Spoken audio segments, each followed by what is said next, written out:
was happening at the top. It looked like some of the wood was rolling over onto itself, and I was a bit worried that it might be breaking or something.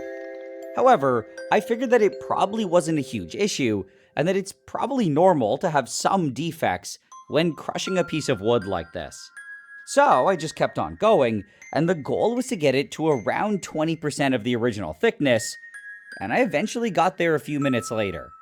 At this point, it was almost shockingly thin, and even though I'd squished it myself, I still kinda found it hard to believe that this used to be an entire block of wood. Besides just being super thin though, the pressure on the wood was also around the 725 psi that the paper had called for, and I was apparently done crushing it. So now, what I had to do next was just leave it like this, and all of the water that was still left in the wood was supposed to slowly get boiled out. At the same time though, the heat and the pressure were also supposed to cause the wood itself to slowly get stronger. This because, according to the paper, all of those flattened and intertwined cellulose tubes should start to form bonds within themselves and with their neighboring flat tubes. All of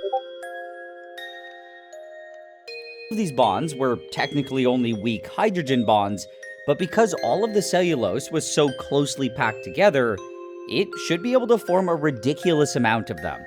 It was supposed to be enough to greatly increase the strength of the wood, and more importantly, to permanently lock it in its crushed form.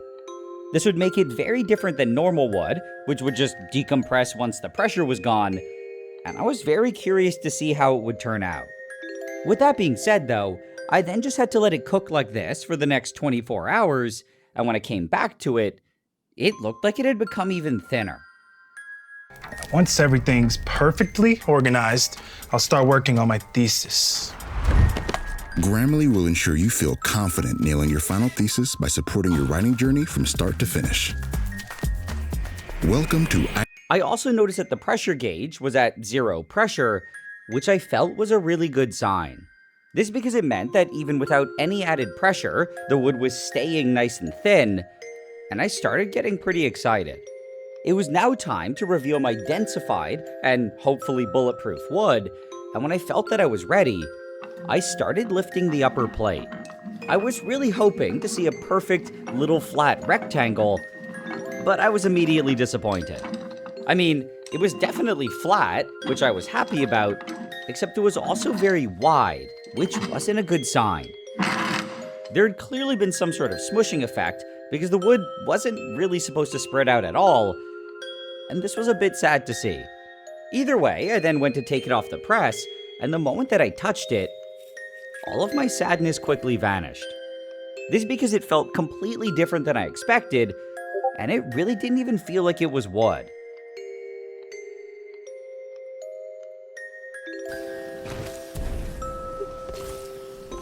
Nah. Yummy, my cheeks! Domination.